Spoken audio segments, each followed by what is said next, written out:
Hello दोस्तों। Start करते हैं CA foundation business cycle part third. और आज आपका बिजनेस साइकिल भी खत्म हो जाएगा।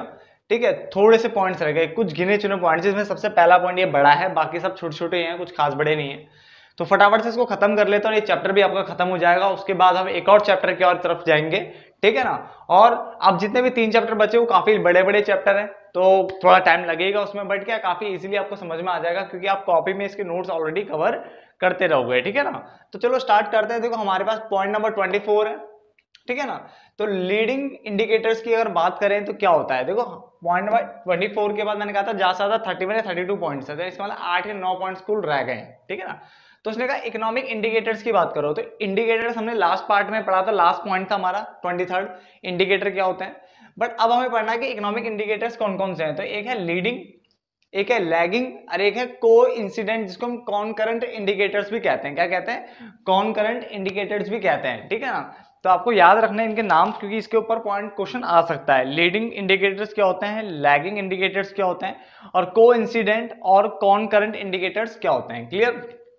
तो चलो स्टार्ट करते हैं। जो लीडिंग इंडिकेटर्स होते हैं, उसने बोला a leading indicator is a measurable economic factor that changes, जो कि चेंज हो रहा है before the economy starts to follow a particular pattern और ट्रेंड। यानी अगर इकोनॉमी कोई पैटर्न और कोई ट्रेंड को स्टार्ट करने की सोच रही है तो उससे पहले ही इसमें चेंजेस आ जाएगा। यानी ये फैक्टर किसकी बात कर रहा है, ये उन चेंजेस की बात कर रहा है जो कि पहले ही हो रही है। किससे पहले? इकोनॉमी किसी पैटर्न या किसी ट्रेंड को फॉलो करे, इससे पहले ही ये चेंजेस देखने को मिल जाते हैं। इसे कहते हैं लीडिंग इंडिकेटर्स। क्लियर। तो यहाँ पे देखो क्या अंडरलाइन किया गया, बिफोर, पहले हो जाएगा। इसका मतलब क्या है, ये वो वेरिएबल होते हैं लीडिंग इंडिकेटर्स, दोज वेरिएबल्स होते हैं दैट चेंजेस बिफोर। बिफोर मतलब एडवांस में ही चेंज हो जाएगा, इसमें एडवांस में ही चेंजेस आ जाएंगे इसमें। तो before the real output changes, यानी रियल आउटपुट के चेंज होने से पहले ही इसमें चेंज आ जाएगा। क्लियर।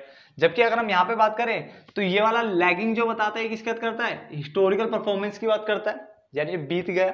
इसका मतलब ये बताएगा and changes in these indicators are observable only after, यहाँ पे क्या वर्ड लिखा हुआ, आफ्टर लिखा है, an economic trend, only after an economic trend और पैटर्न हैज ऑलरेडी अकर्ड। यानी ये जो होगा ना, ये जब कोई ट्रेंड और पैटर्न ऑलरेडी अकर्ड हो चुका हो, यानी हो चुका, उसके बाद इसमें चेंज देखने को मिलेगा। बट इसमें क्या था, इसमें पहले किसी भी ट्रेंड या फिर पैटर्न में चेंज होने से पहले ही इसमें चेंज दिख जाएगा। क्लियर हो गया। तो याद रखना ये बिफोर वाला है, ये आफ्टर वाला है, इसमें बाद में होगा चेंज। ठीक है ना। इसका मतलब ये वो वेरिएबल्स हैं that change after the real output changes, यानी रियल आउटपुट में चेंज होने के बाद इसमें चेंज दिखाएगा कौन, लैगिंग। जबकि ये रियल आउटपुट में चेंज होने से पहले ही चेंज की बात कर देगा कौन, लीडिंग। क्लियर। जबकि अगर हम कोइंसिडेंस या कॉनकरेंट, दोनों नाम आपको याद रखना है, तो ये साइमल्टेनियसली की बात करेगा, यानी एक साथ। साइमल्टेनियसली मतलब एक साथ साथ साथ में क्या है बताएगा। तो ये अकर होता है साइमल्टेनियसली, यानी साथ साथ। ये आगे पीछे बोल रहे थे, ये बिफोर था, ये आफ्टर था, ये साइमल्टेनियसली यानी साथ साथ में बताएगा with the business cycle movements. आगे लिखा है this indicators give information about the rate of change of the expansion. ये इंडिकेटर इंफॉर्मेशन आपको देगा किस बारे में, rate of change of expansion. Expansion मतलब विस्तार होने का रेट। ठीक है। Rate of change of expansion और कॉन्ट्रैक्शन, कॉन्ट्रैक्शन मतलब सिकुड़ना यानी कम होना, ऑफ एन इकोनॉमी मोर और less at the same point of time. याद रखना किस पे, at the same point of time. Clear है। प्लीज तीनों नोट डाउन कर लो कि इससे रिलेटेड कोई चीज आएगा तो आपको पहचानना पड़ेगा कि वो लीडिंग है, लैगिंग है या फिर को इंसिडेंट है। क्लियर है ना। तो ये चीज आपको याद रखनी, मेन मेन पॉइंट मैंने आपको बता दिए। बिफोर आफ्टर साइमल्टेनियसली, ये हिस्टोरिकल परफॉर्मेंस बताएगा, ये फ्यूचर में क्या करना है उससे रिलेटेड डेटा को बताएगा, ये साइमल्टेनियसली चेंज बताएगा, नहीं एक्सपेंशन कॉन्ट्रैक्शन की बात बताएगा, जो कि at the same point of time की बात होगा। ठीक है ना। आगे एग्जांपल आपको याद रखना है, एग्जांपल के ऊपर क्वेश्चन बनता है। इसके एग्जांपल क्या है, चेंजेस इन स्टॉक प्राइजेस, यानी स्टॉक प्राइजेस में चेंज आना। क्लियर। उसके अलावा प्रॉफिट मार्जिन, ठीक है, एंड प्रॉफिट इंडिसेस। इंडिसेस यहाँ पे सूचकांक है, यानी जो आपको बताएगा उनके जो भी पॉइंट्स होंगे, रेट्स होंगे, उसके बारे में बताएगा। तो इंडिसेस आएगा such as housing, interest rate या प्राइजेस की बात करेगा, जो कि प्राइजेस कैसे, जो अप टर्न्स हो रहे हैं या फिर डाउन टर्न्स हो रहे हैं, तो ऊपर की तरफ जा रहे हैं या नीचे की तरफ जा रहे हैं। ठीक है ना। उसके इंडिसेस की बात करेगा यहाँ पे। बट यहाँ पे क्या है, अनएम्प्लॉयमेंट है, वहां पे प्रॉफिट था, यहाँ पे कॉर्पोरेट प्रॉफिट है, यानी कंपनी टाइप के इनके प्रॉफिट। ठीक है ना। साथ साथ labour cost per unit of output, यानी लेबर की cost per unit of output बोलो या पर यूनिट ऑफ प्रोडक्शन बोलो। ठीक है ना। तो यहाँ पे देखने को मिलेगी इंटरेस्ट रेट यहाँ पे देखने को मिलेगा, यहाँ पे इंडिसेस की बात कर रहा था, यानी जो इंटरेस्ट रेट था, ठीक है ना, वहाँ पे इंडिसेस की बात हो रही है, यानी अप टर्न्स डाउन टर्न्स इस तरफ के प्राइस की बात होगी यहाँ पे। बट यहाँ पे क्या है, कंज्यूमर प्राइस इंडेक्स यानी सीपीआई की बात होगी।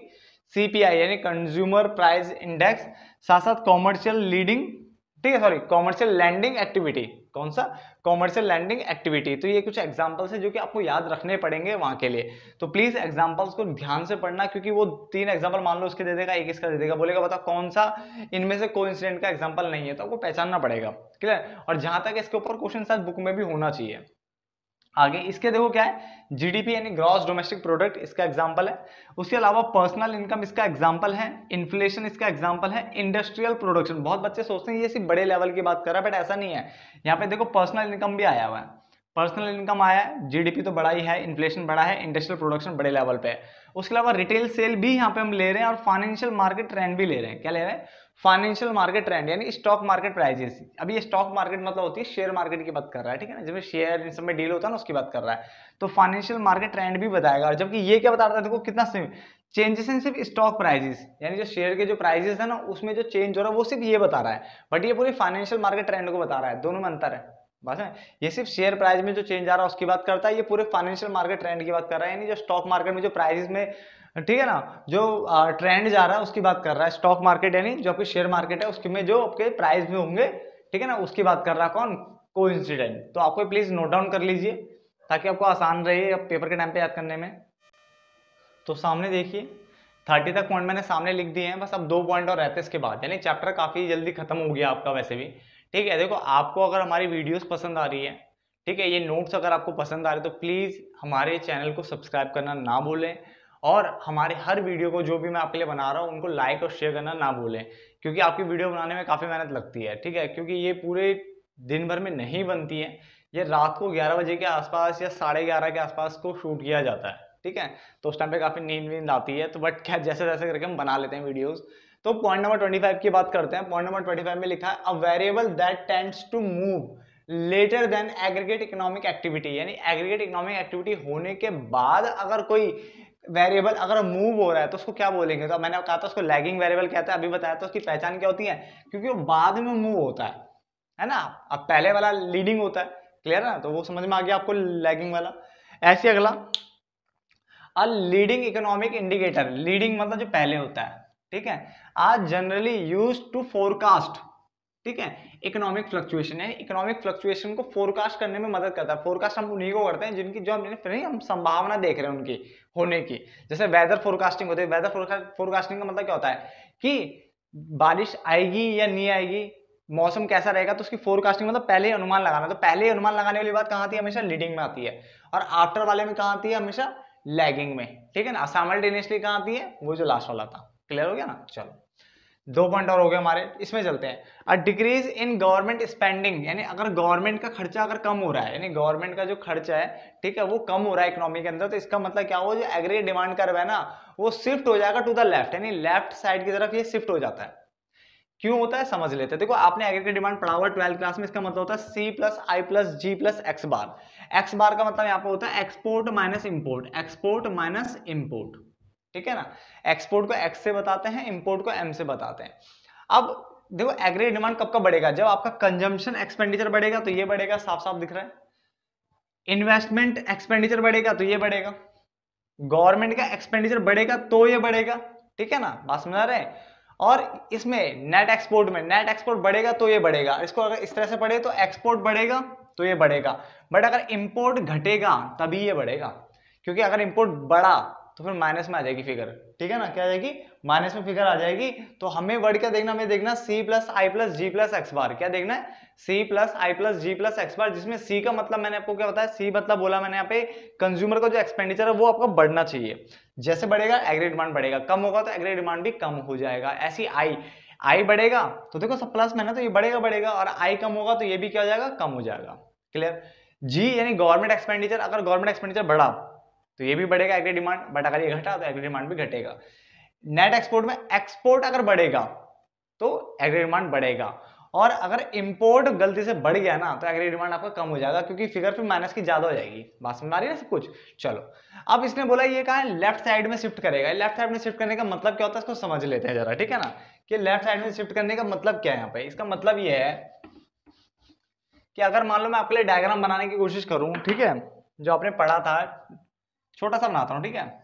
तो इस तरह से आपका यहाँ पे y आता था, यहाँ x आ रहा है, ये 0 होता है। देखो एग्रीगेट डिमांड कर्व कुछ इस तरह से बनता था, ठीक है। ये आपका एग्रीगेट डिमांड कर्व होता है, एडी कर्व। क्या होता है? ये आपका एडी कर्व होता है, क्लियर।